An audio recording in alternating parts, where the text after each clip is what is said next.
दो तरह के अदाकार होते हैं। एक तो ऐसे कि अगर वो जिंदगी में अदाकार ना बने तो उन्हें ऐसा लगता है कि उनकी जिंदगी का सबसे बड़ा हादसा हो गया है। और दूसरे वो जो कि बहुत से हमारे पास यहाँ आके कहते भी हैं, जिनमें से एक मैं भी हूं, जो हादसाती तौर पे अदाकार बन जाते हैं। आप किन में से हैं? मैं इनमें से हादसाती तौर पे बनी हूँ। अच्छा, शौक मुझे बचपन से था, मौका नहीं मिला था। आप तो फिर दोनों कैटेगरीज में फॉल दोनों करती हैं। मैं एग्जैक्टली ये यू कैन से कि मैं दोनों में फिट हो सकती हूँ, क्योंकि शौक था बहुत ज़्यादा। लेकिन किस उम्र में शौक पैदा हुआ? मैं बहुत छोटी थी। 2 महीने की?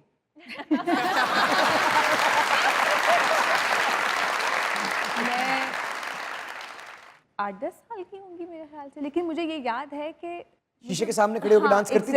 एग्जैक्टली। और अपने आप को रोते हुए देखना, ये सब शीशे में कि मेरे साथ ये हुआ है तो ये गलत हुआ है, मैं रोते हुए कैसी लग रही हूँ, या मैं रोते हुए अच्छी ही लगूँ, ये चीज़ अपने लिए कॉन्शियस होना, हर वक्त अच्छा लगना, ये सारी चीज़ें थी, लेकिन मौका कभी भी नहीं मिला। 2 तरह के हुस्न पसंद होते हैं, एक जो किसी दूसरे में हुस्न को तलाश करते हैं और एक जो खुद को हसीन समझते हैं और देखते रहते हैं। मैं दोनों हूँ, इसमें भी मैं दोनों हूँ। अच्छा, मुझे खूबसूरत लोग भी बहुत पसंद है और मुझे अच्छा लगना भी बहुत अच्छा लगता है। और आपको खूबसूरत होने का यकीन भी है? हाँ, अब है।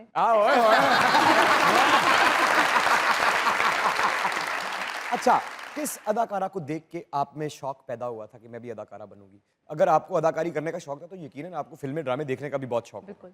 तो किसको देख के आप इंस्पायर हुई थी? यमुना जैदी। जब आप 8-10 साल की थी तो यमुना जैदी आ उस चुकी वक्त तो थी? इतना मुझे नहीं याद कि मैं किसी अदाकारों को इस कदर शौक से देखती हूँ, लेकिन मुझे इतना अंदाज़ा है कि मुझे शौक था।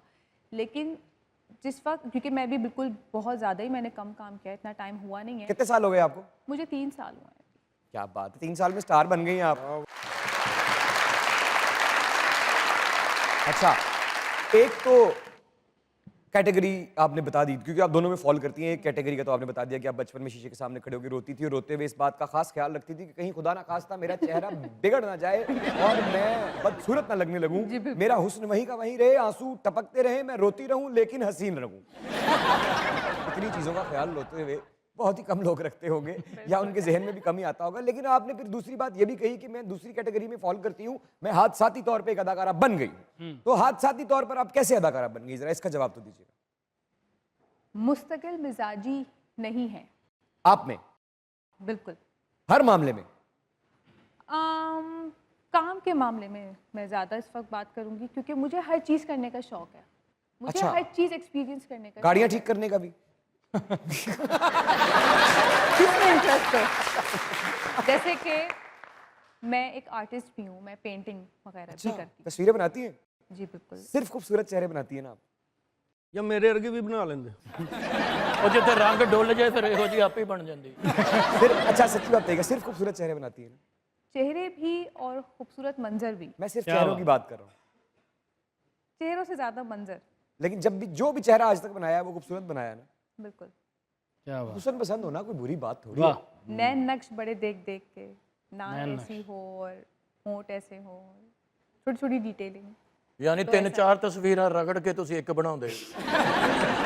अच्छा, तो बताइएगा फिर कैसे बनी आप अदाकार? तो फिर आर्ट की तरफ शौक था, पहले एग्जीबिशंस करती रही। फ्रेंड्स काफ़ी इंटरेस्टेड थे कि तुम ट्राई करो, कमर्शियल साइट पे ट्राई करो, क्योंकि मैं थोड़ी इस तरह की थी अपनी ग्रुप में कि जो लाइमलाइट टाइप होता है ना, कि आप क्या पहनोगी, तुम क्या करोगी, तुम आओगी वहाँ पे तो तुम किस तरह से कैरी करी हो, इस तरह से लोगों की नज़र में रहती थी। तो मेरे फ्रेंड्स काफ़ी कहते थे कि तुम कर सकती हो, तुम कमर्शियल साइट पे जाओ। मैं कहा चले ठीक है, let's give it a try. और फिर मैंने कमर्शियल्स के लिए ट्राई किया। I was not serious about that at all, लेकिन अंदाज़ा नहीं था कि मामला इतने सीरियस हो जाएंगे कि काफ़ी हिट मेरे कमर्शियल्स गए। कि कैमरा बल्कि- आपके इश्क में गिरफ्तार हो जाएगा और आपकी तरफ रिश्ता भेज देगा। अच्छा, तो फिर कमर्शियल साइट से फिर ड्रामास की तरफ भी मैंने कहा चलो ठीक है, ट्राई करते हैं। मुझे नहीं था यकीन, मैंने कहा मैं कर लेती हूँ, ये शौक़ मेरा बचपन का है, लेकिन अब जाके मैं क्यों ट्राई कर रही हूँ। लेकिन मैंने कहा चले ठीक है। वो जब हुआ तो वो भी मैंने एक्सपेक्ट नहीं किया था, वो बहुत ज़बरदस्त तरीके से मामला आगे बढ़ गए। ड्रामे में कैसे पहुंची आप? ड्रामे में कैसे पहुंची मैं, कमर्शियल्स की तरफ से होते होते मुझे कॉल आती है फिर एक हमारे प्रोडक्शन हाउस से कि एक कैरेक्टर है and I was not serious about that. मैंने कहा पता नहीं ये सही प्रोडक्शन हाउस है भी या नहीं, तो डर भी लगता prank ना कर रहा हो। एग्जैक्टली। तो फिर मेरे कुछ फ्रेंड्स बने थे कमर्शियल हमारी इंडस्ट्री साइड से, तो उनसे मैंने सब चीज़ें पूछी। मैंने कहा यार इस तरह से कॉल आई है, क्या करूँ, जाऊँ या नहीं जाऊँ। उन्होंने कहा नहीं ये बिल्कुल सही है, ड्रेस है, सब कुछ सही है, तुम जाओ बात करो। फिर जब मैं गई तो वहाँ डायरेक्टर साहब से डायरेक्ट मुलाकात हुई। कितने सीन थे उस ड्रामे में?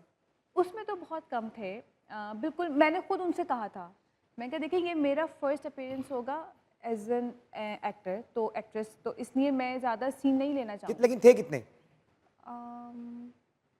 दो? नहीं 2 से तो ज़्यादा होंगे, 5? 15-20 तो होंगे 15? सीन। हाँ तो फिर ये बात जहन में रखिएगा, जो लोग आज ये शो देख रहे हैं और आज मुर्ख को कामयाबी के बहुत, बल्कि कामयाब देख रहे हैं, बहुत करीब नहीं कहूँगा, क्योंकि बहुत जो उनका ख्वाब है वो तो कोई और है, वहाँ तो उन्होंने बहुत जल्द पहुँच जाना है, लेकिन जहाँ वो पहुँच गई हैं वो बहुत से लोगों का ख्वाब है। तो शुरुआत उन्होंने 10-15 सीन से की है। क्या ये बात, बात अपने जहन में रखिएगा। क्या बात। मेहनत, लक और कंसिस्टेंसी, चुनाव, स्ट्रगल, ये सब मसाले जब एक हंडिया में डाले जाते हैं तब एक खूबसूरत सी डिश बनती है क्या बात, और खाने वाले उसकी तारीफ करते हैं। क्या बात। ਸਨਾਵਤ ਸਾਹਿਬ ਵੀ ਇੱਕ ਪ੍ਰੋਡਕਸ਼ਨ ਹਾਊਸ ਗਏ ਨੇ, ਇਹਨਾਂ ਜਾ ਕੇ ਕੰਮ ਮੰਗਿਆ, ਉਹਨਾਂ ਕਹੀ ਤੁਹਾਨੂੰ ਦੱਸਾਂਗੇ, ਨਿਕਲ ਕੇ ਗਏ ਨੇ ਤੇ ਅੱਧੇ ਘੰਟੇ ਬਾਅਦ ਫੋਨ ਕਰ ਦਿੱਤਾ। ਲੱਕ ਹੁੰਦੀ ਨਾ ਬੰਦੇ, ਇਹ ਵਾਪਸ ਗਏ ਨੇ, ਕਹਿੰਦੇ ਯਾਰ ਜਦੋਂ ਤੂੰ ਪਹਿਲੇ ਆਇਆ ਇੱਥੇ ਸਾਡਾ ਮੋਬਾਈਲ ਪਿਆ ਸੀ। ਉਹ ਅਸਲ 'ਚ ਭਾਜੀ ਗੱਲ ਇਹ ਸੀ ਕਿ ਮੈਂ ਉਹਨਾਂ ਦਾ ਨੰਬਰ ਮੰਗਿਆ, ਉਹਨਾਂ ਨੇ ਨੰਬਰ ਨਹੀਂ ਦਿੱਤਾ। ਮੈਂ ਕਿਹਾ ਫੋਨ ਲੈ ਜਾਂਦੇ, ਇਹ 'ਚ ਨੰਬਰ ਤਾਂ ਹੈ ਹੀ ਹੈ ਉਹਨਾਂ ਦਾ। ਇਹ ਚੋਰੀ ਤਾਂ ਨਹੀਂ ਪਾਇਆ ਨਾ। ਉਹ ਅਗਲੇ ਨੇ ਫਿਰ ਜਦੋਂ ਮੰਗਿਆ ਮੈਂ ਕੱਢ ਕੇ ਫੜਾਇਆ ਨਹੀਂ। ਹਾਂ ਮੈਂ ਅਰੁਣ ਜੀ, ਜਦੋਂ ਸ਼ਾਦੀ ਹੋਈ ਤੁਹਾਡੀ ਬਾਦਸ਼ਾਹ ਨਾਲ, ਉਹ ਵਲੀਮੇ ਵਾਲੇ ਦਿਨ ਤੰਬੂ ਵਾਲੇ ਉਹਨਾਂ ਨੂੰ ਖਿੱਚੀ ਫਿਰਨ, ਮੈਂ ਕਿਹਾ ਕੀ ਹੋਇਆ, ਕਹਿੰਦੇ ਨੇ ਬਾਦਸ਼ਾਹ ਨੇ ਪੈਸੇ ਨਹੀਂ ਦਿੱਤੇ। अच्छा माहम, जब हमारी कराची मुलाकात हुई थी तब आप कहीं अब्रॉड मूव होने का सोच रहे थे, अब की क्या सूरत हाल है? माशाल्लाह ड्रामा हिट हो गया।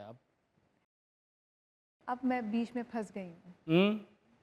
अब जाएंगी अभी भी या काम करेंगी? नहीं, फिलहाल तो मेरा भी कोई इरादा नहीं है, क्योंकि मुझे काफ़ी लोगों ने इस चीज़ को कहा है कि देखिए इस तरह ना करें, क्योंकि हमारे यहाँ नए फेसेस अब बहुत चाहिए।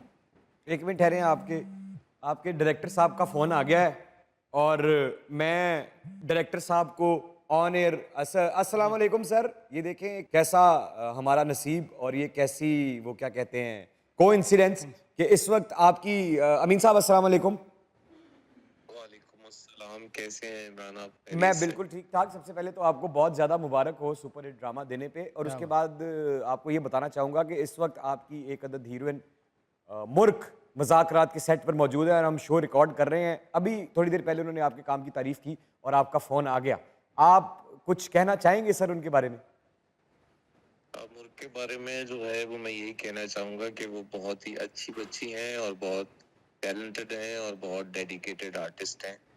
अब आपके बारे में मैं ये कहना चाहूँगा कि आप महान हैं। अरे सर नहीं।